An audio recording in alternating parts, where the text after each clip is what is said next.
Indonesia dengan keragaman agama, keragaman ras manusia, keragaman adat suku bangsa, keragaman partai politik, keragaman kelas-kelas ekonomi, sampai kapanpun tidak akan bisa dipersatukan kecuali memiliki penyebut bersama. Penyebut bersama itu namanya Indonesia. Sedangkan nilai-nilai bersama yang menautkan segala keragaman itu terkristalisasi di dalam nilai-nilai Pancasila. Oke. Nah, jadi singkat kata, Pancasila itu titik temu yang memungkinkan segala warna bisa bersatu.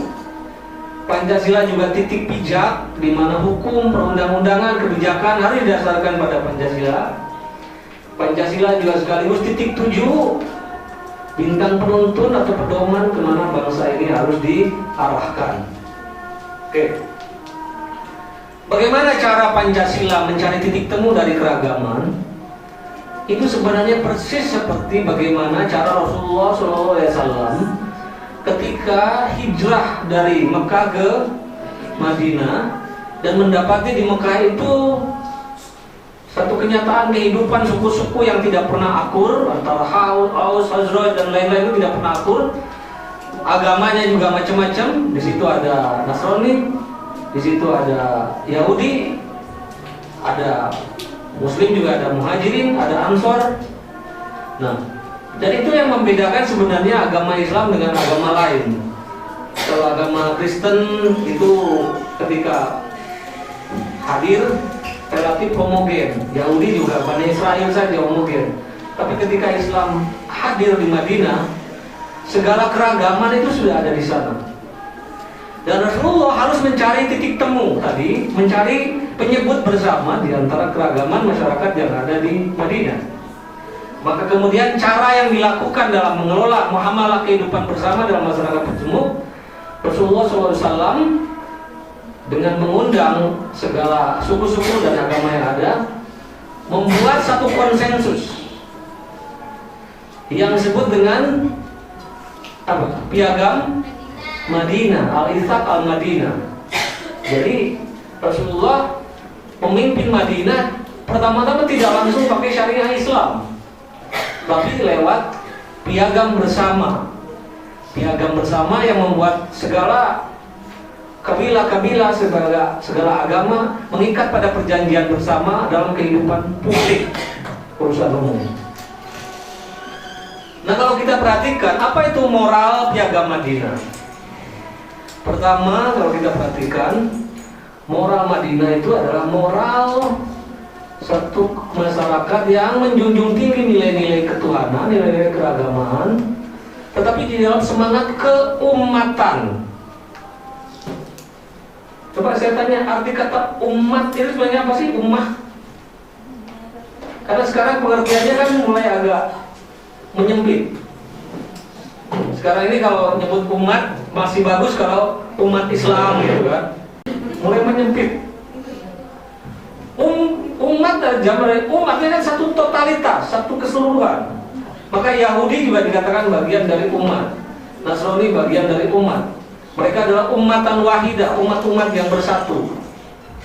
Jadi sebenarnya pengertian negara bangsa itu awalnya justru dipelopori oleh Nabi Muhammad di Madinah, di mana dalam kehidupan politik Madinah itu segala macam manusia dengan segala agama disamakan, diperlakukan sebagai umat.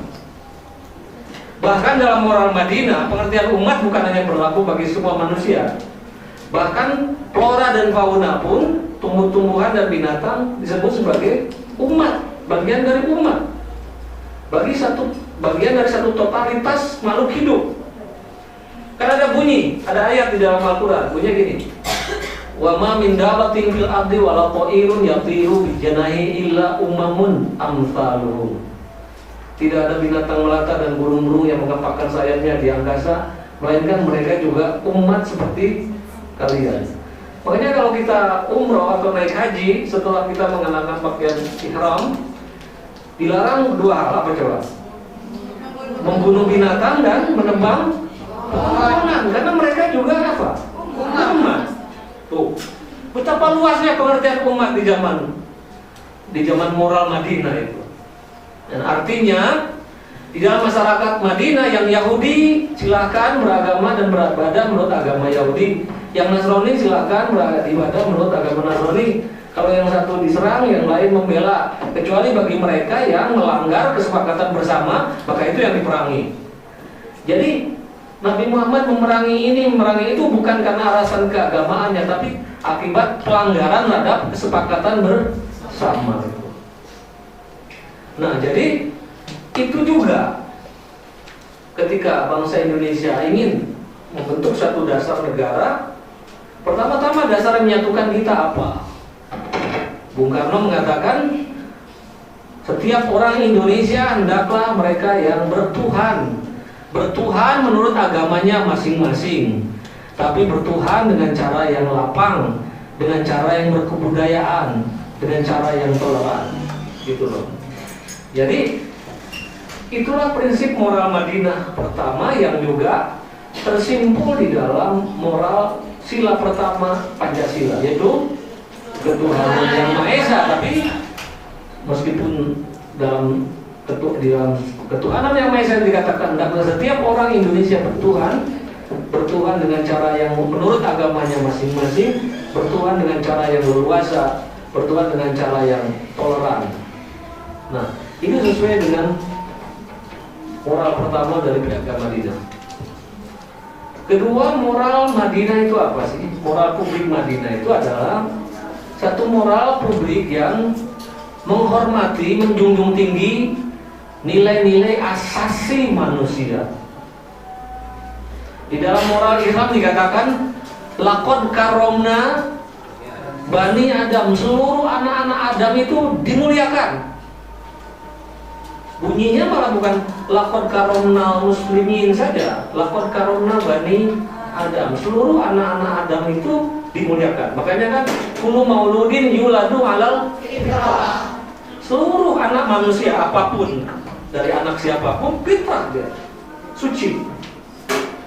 Man qatala nafsan bi ghairi nafsin faka'annama qatala nafsan jami'an. Barang siapa membunuh satu manusia tanpa alasan yang jelas, seperti membunuh satu kemanusiaan itu sendiri. Jadi moral Madinah adalah moral yang menjunjung tinggi kemanusiaan, yang adil dan beradab. Dan prosesi terpenting dalam pengukuhan ini terjadi di dalam ibadah haji. Nah ini jadi saya sering sedih sekali. Indonesia ini termasuk negara dengan kuota hajinya jebol terus, kan?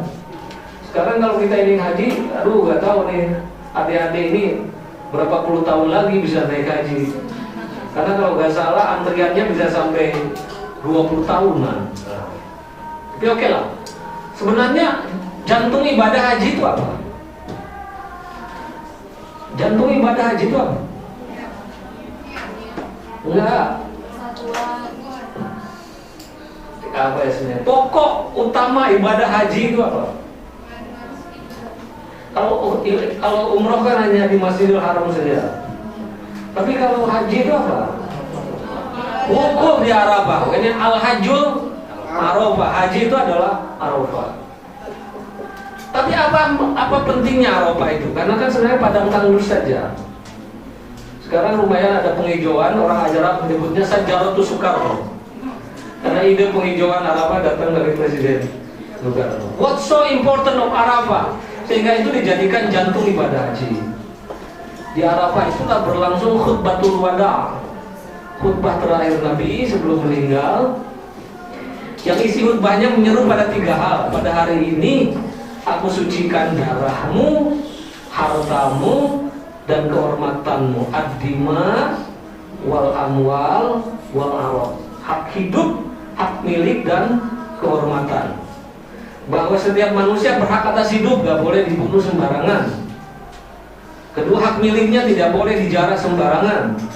Ketiga, setiap manusia punya dignitas, hormat, martabat yang sama. Mau kulit hitam, mau kulit putih, suku apapun, sama derajatnya di mata Tuhan. Oleh karena itu berhak mendapatkan pelayanan yang setara. Gak boleh ada diskriminasi. Nah, sekian ratus tahun kemudian, para pendiri bangsa Amerika, termasuk Thomas Jefferson, jangan lupa loh, Thomas Jefferson itu juga pembaca Al-Quran. saya punya namanya Jefferson Quran. Dia banyak sekali mempelajari gagasan hak dasar dari tradisi Islam yang kemudian di dalam Declaration of Independence Amerika disebutkan di dalam rangka the pursuit of happiness tadi, mengejar kebahagiaan, perlu dijamin 3 hal: life, fortune, and sacred honor. Hak hidup, hak milik, dan kehormatan yang mendapatkan inspirasinya dari moral Arafah itu.